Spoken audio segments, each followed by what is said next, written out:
अपने वसी और विराट वतन को देखने का।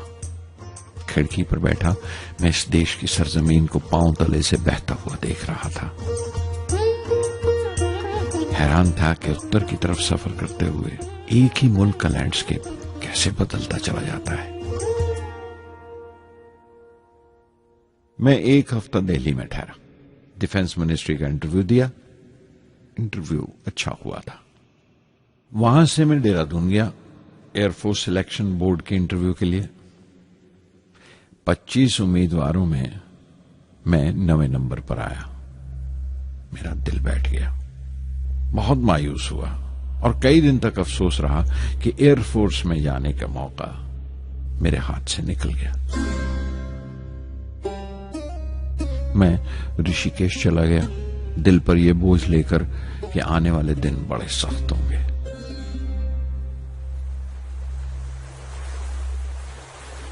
गंगा में स्नान किया और फिर चलता हुआ पास की पहाड़ी पर शिवानंद आश्रम तक पहुंच गया।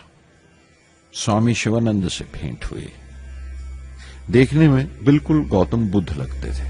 सफेद दूधिया धोती और पांव में लकड़ी की खड़ाऊ। उनकी बच्चों सी मासूम मुस्कान और सादा दिली देखकर बहुत प्रभावित हुआ मैंने बताया उन्हें कैसे मैं इंडियन एयरफोर्स में भर्ती होने से रह गया और मेरी कितनी शदीद ख्वाहिश थी आसमानों में उड़ने की, परवास करने की। वो मुस्कुरा दिए और बोले, ख्वाहिश अगर दिलो जान से निकली हो, वो पवित्र हो और उसमें शिद्दत हो, तो उसमें कमाल की एक इलेक्ट्रोमैग्नेटिक एनर्जी होती है, एक बरकी मकनातीसी ताकत होती है। दिमाग जब सोता है तो वो एनर्जी रात की खामोशी में बाहर निकल जाती है और सुबह कायनात ब्रह्मांड से सितारों की गति रफ्तार को अपने साथ समेटकर दिमाग में लौट आती है। इसीलिए जो सोचा है उसकी सृष्टि अवश्य है, वो तख्लीक होगा। तुम विश्वास करो इस अजली बंधन पर, इस वचन पर कि सूरज फिर लौटेगा, बाहर फिर से आएगी। मैं दिल्ली लौट आया, डिफेंस से अपना इंटरव्यू का नतीजा दरियाफ्त किया। जवाब में मुझे अपॉइंटमेंट लेटर थमा दिया गया और अगले दिन से सीनियर साइंटिफिक असिस्टेंट मुकर्रर कर दिया गया 250 रुपए की माहाना तनख्वाह पर। 3 साल गुजर गए। उन्हीं दिनों बेंगलोर में एरोनॉटिकल डेवलपमेंट एस्टेब्लिशमेंट ADE का एक नया महकमा खुला और मुझे वहां पोस्ट कर दिया गया। बेंगलोर कानपुर से बिल्कुल मुख्तलिफ शहर था। मैं अपने डायरेक्टोरेट की पोस्टिंग का पहला साल वहां गुजार चुका था। दरअसल हमारे देश में ये एक अजीब तरीका है, एक अजीब सा ढंग है अपने लोगों को हद दर्जा तक निचोड़ लेने का, जो हमारे लोगों को इंतहा पसंद बना देता है। शायद इसलिए कि सदियों इस देश ने गैर मुल्की तहजीबों के जख्म भी खाए हैं और उन्हें अपने दामन में जगह भी दी है। अलग अलग हुक्मरानों से वफा करते करते हम अपनी हैसियत, अपनी यकताई खो बैठे हैं। बल्कि हमने एक और ही किस्म की खूबी पैदा कर ली है कि एक ही वक्त में रहम दिल भी हैं और बेरहम भी, हसास भी हैं और बेहिस भी। जितने गहरे हैं उतने ही सतही। ऊपर से देखो तो हम बड़े खुश रंग और खूबरू नजर आते हैं, लेकिन कोई गौर से देखे तो अपने हुक्मरानों की एक बेढब नकल से ज्यादा कुछ नहीं है। मैंने कानपुर में कल्ले में दबाए हुए पान वाले नवाब वाजिद अली शाह के नकलची बहुत देखे और बेंगलोर में फिरंगियों के अंदाज में कुत्ते की जंजीर थामे टहलते हुए साहिबों की कमी नहीं थी। बेंगलोर में रहकर मैं रामेश्वरम की सुकून और गहरे शांत वातावरण के लिए तरसता था।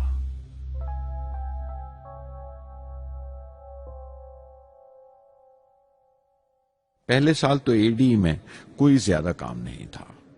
एक प्रोजेक्ट टीम बनाई थी कि 3 सालों में एक स्वदेशी हॉवरक्राफ्ट तैयार करें और वो वक्त से पहले तैयार हो गया।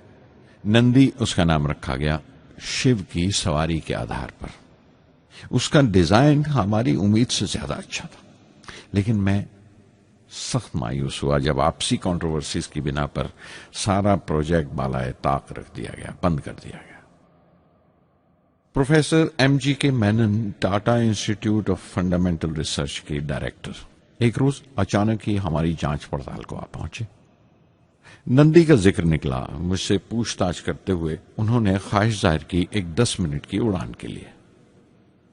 उसके एक हफ्ता बाद की बात है, मुझे इनकोस्पार से बुलावा आ गया, the Indian committee for space research. मैं मुंबई चला गया रॉकेट इंजीनियर की पोस्ट के लिए इंटरव्यू देने। मेरा इंटरव्यू लेने वाले डॉक्टर विक्रम साराभाई और प्रोफेसर एमजी के मेनन के अलावा मिस्टर सराफ थे, जो उस वक्त एटॉमिक एनर्जी कमीशन के डिप्यूटी सेक्रेटरी के ओहदे पर थे। डॉक्टर साराभाई की गर्मजोशी ने पहली ही मुलाकात में मेरा दिल मोह लिया। अगले ही दिन मुझे खबर मिल गई कि मैं चुन लिया गया। मुझे इनकोस्पार में रॉकेट इंजीनियर की हैसियत से शामिल कर लिया गया था। सन 1962 के देरीना हिस्से में कहीं इनकोस्पार ने थुम्बा में इक्वेटोरियल रॉकेट लॉन्चिंग स्टेशन बनाने का फैसला किया। थुम्बा केरला में त्रिवेंद्रम से परे एक दूर दराज के ऊंगते से गांव का नाम है। हिंदुस्तान में यह मॉडर्न रॉकेट बेस्ड रिसर्च की एक दबी सी इब्तदा थी, हल्की सी शुरुआत। उसके फौरन बाद ही मुझे 6 माह के लिए अमेरिका भेज दिया गया, नासा में रॉकेट लॉन्चिंग की ट्रेनिंग के लिए। जाने से पहले मैं थोड़ा सा वक्त निकालकर रामेश्वरम गया। मेरे अब्बा मेरी इस कामयाबी के लिए बहुत खुश हुए और मुझे उसी मस्जिद में ले जाकर शुक्राने की नमाज अदा की।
NASA Langley research centre Virginia में मैंने अपने काम की शुरुआत की।